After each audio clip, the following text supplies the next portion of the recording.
Kaya kami nandito, kasi nga, nakita ko noon, tarpaulin, napag-isip ko magbigay ulit ng kaunting tulong, pero maganda yun, naisip mo na lalagyan mo naman na pala ng plywood. Pero yung iba, hindi pa. Hindi pa po, pinaayos pa lang po yung kusina.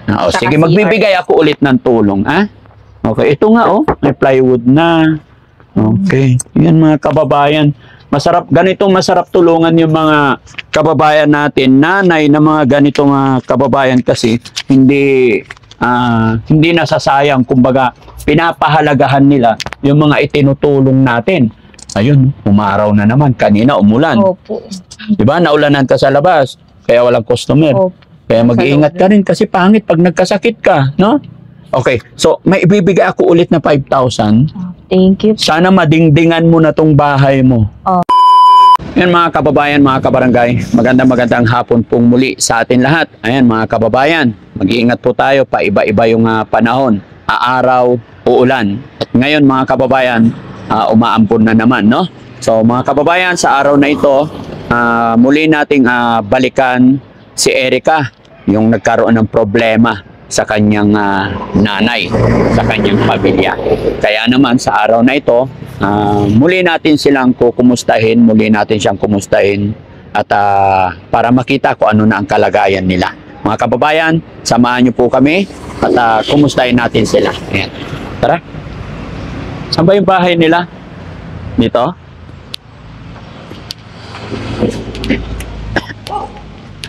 Ay, ito. Ay, ate. Andito siya. Wala si Erica? Saan po siya nagpunta?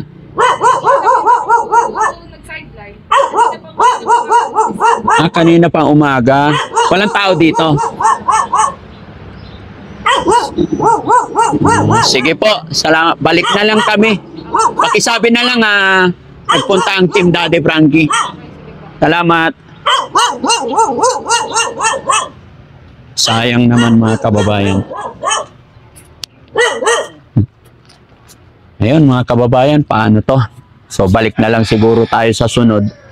Ayon sa kapitbahay ni Erica, wala siya, kanina pa siya umalis. Ayan. Ito mga kababayan, kung makikita nyo yung bahay ni Erica, lahat ng dingding po niya is yung tarapal. Kaya napapabilib din ng Team Daddy Frankie dahil kahit na babae po siya ay madiskarte siya. Kumbaga tumatayo siya bilang nanay sa kanyang anak at bilang asawa. Kaya yun. Pero gusto sana namin makumusta pero wala siya dito, no? Kaya balikan na lang natin sa sunod na mga pagkakataon. Let's go. Tara na mga kababayan, balik na lang tayo. Ay po. Ay si Erica Erica, galing kami sa bahay mo. Nagtinda po kasi ako kumusta na? Ayos lang po.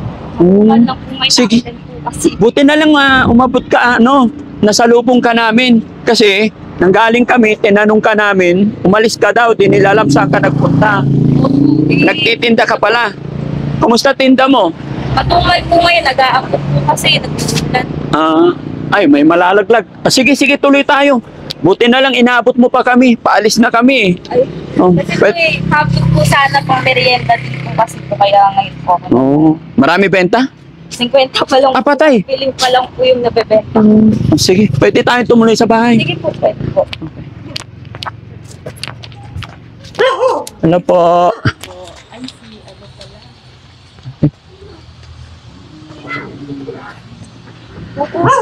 Sige lang kasi umuulan. Oo. Kumusta na ang buhay? Ayos lang po. Nagkaroon po dito. Mga anak mo? Nandun po sa tita nila. So pag umaalis ka, wala rin yung mga anak mo Kasi dito? wala pong magbabantay po. Okay, kumusta na ang buhay-buhay? Ayos lang po. Medyo nakakaano na po siya. Hinog na yung saging mo. Kasi matumal po ngayon. Magkano benta mo? Ito po, 25 per kilo po. Okay. Pag po may nadaan po akong tindahan, tsaka ko po ipapakilo kasi wala po kong kiluhan. Wala ka rin timbangan? Opo. Paano pag yung bibili walang timbangan? Paano yun? Gagawin ko na lang pong 30 ang isang piling. Ay, ganon. Opo. Ganon talaga ang buhay, no? Basta po may konting kita. Basta may konting kita. Eh, basa-basa ka na. Ay, naano po, umulan po kasi. Wala pong masilungan kanina. Hindi maganda eh. Magbihis ka muna kaya. Basa ka eh. Sige. Ha? Sige, magbihis ka muna. Tapos, kakausapin ka namin pagkatapos. Sige. Kasi mga kababayan, tignan nyo, basa siya. Eh, kasi umuulan-ulan. Sige, magbihis ka muna para hindi ka magkasakit. Pakasipag niya mga kababayan, no? Kaya lang, nakakaawa, 50 pesos pa lang daw yung benta niya. Basa pa yung pera niya. Tapos iniwan pa.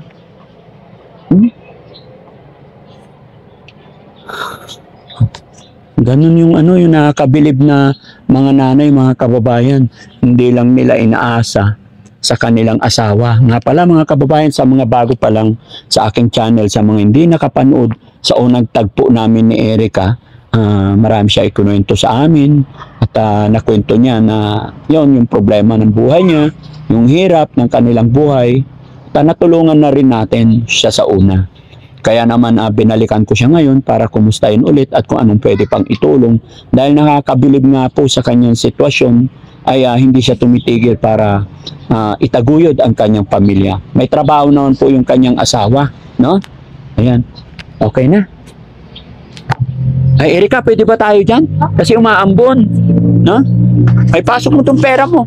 Yung paninda mo. Ayan. Pasok ako, ha? Opo, pasok po kayo. Ayan. Kayo, baka mabasa yung camera mo, Rab. Pasok ka. Pasok po. Sige. Sige po, dyan. Mas maliwanag siguro dyan. Sige po. Okay, sige. Makalat po eh. Okay lang. Nagtinda po ako ngayon eh. Ha? Nagtinda po ako ngayon. Hindi ako nakapaglinis. Oh, sige, sige. Erica, okay lang, idikit ko to sa'yo.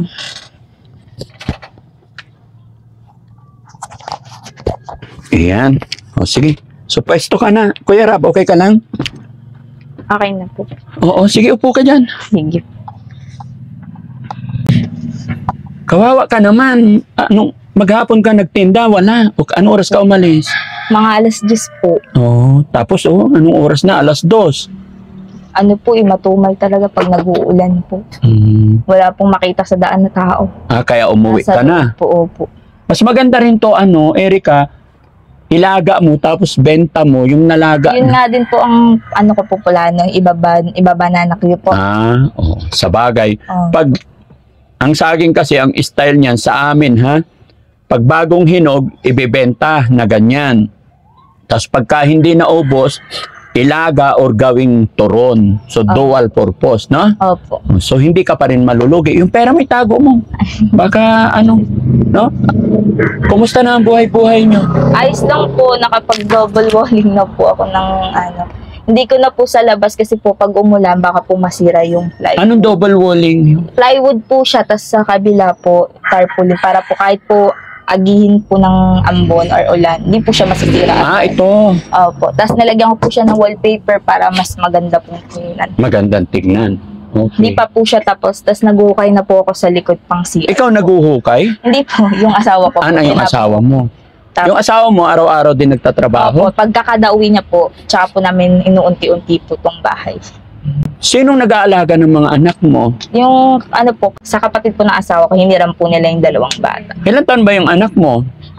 4-year-old tsaka 1-year-old po. Magdikit-dikit. Opo. Sa bagay, pag kinuha nila, malaya ka maghanap buhay. Opo. Tapos kukunin ko lang po sa hapon para po sila naman asikasuhin ko po. Yung mga anak mo. Galing-galing mo, no? Nakakabilib talaga yung sipag mo. Buti hindi ka napapagod. Napapagod din po pag po may anak na po kasi, di ba po? Kailangan sipag lang po ng sipag. Pag may anak na, Sipag. bawal nang mapagod. Opo. Bawal na pong mapagod, bawal na magreklamo. Kasi po, para po yung lahat ng gusto ng anak, ay bibigay po natin. Napakabait mo namang nanay. Bakit? Bakit mo ginagawa sa mga anak mo yon? Para po kung yung po ano man po makita nila sa iba, hindi po sila na bakit yung iba merong ganito, bakit. Para po ibibigay ko din po kung anong pangangailangan. Nakwento mo sa akin nung una, nagmamassage ka pa. Opo, nagmamassage po ako sa gabi, matumal po ngayon. Matumal din. Kaya po, doble kayod lang po talaga sa umaga magtitinda. Sa gabi, pag po may nagpamasahe, go po ako. Sa bagay kasi yung nagpapamasahe, pag may Gabi. nag-text, Opo. init ka kanyo pupuntahan. Opo, pupuntahan. Kaysa naman naghihintay ka lang, paano nga naman kung walang nagpamasas? Di nga. Opo. Kaya po kailangan. Meron po akong ibang choice po na pagkakakitaan. Tapos, yung sweldo ng asawa mo naman, magkano naman? Okay naman. Okay naman po. Pangbayad po ng mga bills. Tsaka panggastos din po yung mga matitira. Pero hindi naman siguro ganun kalaki pa ang Hindi. expenses ninyo dito. Malaki-laki din po kasi nagagatas po yung anak ko tsaka nagda-diaper. Tapos pumapasok na rin po sa school yung panganay ko. Kaya po kailangan po, kasi po, pensenas po ang sahod. Hindi naman po yun naabot sa susunod pa pong sahod kung hindi po ako hindi ko po tutulungan yung asawa kong kumita. Kaya po sa simpleng pagtitinda, nakakaraos po kami pang baon, pangbili ng kung ano-ano pong pangangailangan sa loob ng bahay po. Kumbaga po yung sahod po ng asawa ko, yun na po yung pangbayad po namin ng bills. Yun lang po. Sana makapag-ipon ka rin, no? Paunti-unti. Opo, para po makabili po ako ng sarili kong bahay. Yun ang Yun po plan. talaga ang plano namin mag-asawa. Gusto mo magkaroon ng sariling Opo. bahay. Kahit po rent to own, basta po magkaroon po ako ng pang down. Magda-down po talaga ako kaso kailangan lang po konting ipon pa po. Yun po. Sana hindi pa madagdagan yung anak nyo. Opo, nagpaplano po kami talagang hindi dagdagan po talaga. Ang plano po talaga namin magkaroon kami ng sariling bahay po. Matutupad yan. Opo. Kasi masipag ka. Opo. Ngayon po, Ba't namumula yung mata mo? Huwag ka umiyak. Ba't ka naiiyak po kasi ako. Yun po talagang pangarap namin mag-asawa eh. Magkaroon lang po talaga kami ng sariling bahay po. Nakakahanga naman yung sipag ninyong mag-asawa. Kaya nga napaisip kami na balikan ka para kumustahin dahil gusto ko kasi na pamarisan ka ng karamihan dahil sa sipag mo, tatag mo, sa mga problemang pinagdadaanan mo, na papahanga rin kami. Kasi sa amin, hindi lang kasi tulong ang ginagawa namin. Gusto namin maging magandang halimbawa rin yung mga videos na i-upload namin. Gusto namin ay may kapulutan din ng aral ng mga kababayan natin makakapanood ng videos natin. Kaya hanga ako sa kasipagan mo, no? Sana pag-pray mo lang, wala nga imposible pag ibinigay na talaga ni God. At pag nagsikap kayo, basta pilitin mo na unti-unti mga pag-ipon para magkaroon ka ng pang-down sa bahay, no? Dito sa lugar ninyo, mga magkano ba ang lupa? Kasi para sa akin kasi speaking doon sa rent-to-own, parang napakahirap kasi ang tagal. 25 years. Opo, matagal po talaga. Yung hulugan yun, tapos malaki pa ang hulog, parang buwan-buwan, hirap na hirap ka. Opo. What if pilitin mo muna mag-ipon ng pera, pag nagkapera ka na sa kabili ng lote na maliit, kahit 100 square meter. Opo. Ganun nga din pong nasa isip namin. Kaso po, ang 4,000 po per square meter po dito. Nagtanong-tanong na din po kami mag-asawa. Para po, yung kapag po nag-ipon kami, alam naman po namin kung saan po. Kasi yung 25 years, minsan kasi, alam mo yung hindi lahat ng panahon malakas tayo. Hindi habang buhay may trabaho tayo. Paano kung may time na isang taon na wala na akong trabaho kasi may problema? So problema yung hulugin, di ba? Yun lang, suggestion ko lang. Hindi ko alam, no? Kasi hindi ko na-try yung ganun. Pero ang na-try ko talaga yung ganun, yung bumili ng lupa. And then, after a year, nung nakapag-ipon ako, saka ako nagpagawa ng bahay. So, after that, yung ginawa kong bahay, maliit lang muna. Pero wala na ako nirerentahan. Sarili mong batas ang iiral dun sa pamamahay mo, no? Pero, ayun ay suggestion ko lang, karoon ka lang ng idea. No? Kasi, alam mo, sa ganyang ginagawa mo, magninegosyo ka. Ang negosyo kasi, walang imposible. Sabi nga nila sa pagninegosyo, hindi ka sinuwerte sa pagninegosyo, kung ano man yung itatayo mong negosyo, 2 taon, 3 taon kang hindi sinuwerte sa negosyo, basta nagro-roll, gumagana, okay lang yan. Pero hanggat hindi ka sumusuko, gaya na sinabi ko, 2 years or 3 years na hindi ka pa sinuwerte, Basta tuloy-tuloy ang negosyo, no? And then, kasunod 6 months na swertehin ka sa negosyo, marami at malaki na ang pwedeng mangyari. Sa loob ng 6 na buwan na sinuwerte ka sa negosyo, malaki ang pwedeng mangyari. Kaya tama yung ginagawa mo, idea lang. Kasi nangyari sa akin yan. Tagal ko rin nagninegosyo. Sabi ko, bakit ganun? Parang wala. Pero nare-reach ko naman yung mga renta, yung salary ng empleyado. Eto na, after a year, nagkaroon ng lucky day, lucky month. Nagkaroon ako ng good client. Yung good client namin umabot ng 6 months. Sa loob ng 6 months, nakabili na ako napalaki ko na lalo yung business ko. Nakabili ako ng sasakyan. Nakabili ako ng another house. Doon, kaya yun yung wag kang aayaw sa negosyo. Dahil mahirapan ka sa 3 taon, sinusubukan ka lang ni God kung hanggang saan ang tibay mo. Pero pag dumating na yung oras, araw, na siswertehin ka na sa negosyo, gaya na sinabi ko, sa loob ng 6 na buwan pa lang, yung pagsisikap mo sa loob ng pagsasacrifice mo sa loob ng 3 taon, paid na yun. No? Kaya sa pagninegosyo, lahat yumayaman basta hindi umaayaw. Okay? Opo. Yun lang. Lang po talaga. Matanong ko lang pala, kumusta naman yung mga pasensya ka na ha? Kung hindi mo mamasamain, kasi gusto ko talaga may pinapatunguhan yung mga tinutulungan namin, ginagabayan namin. Yun, tuturuan din namin kung paano. Kumusta naman yung naitulong namin? Anong nagawa mo?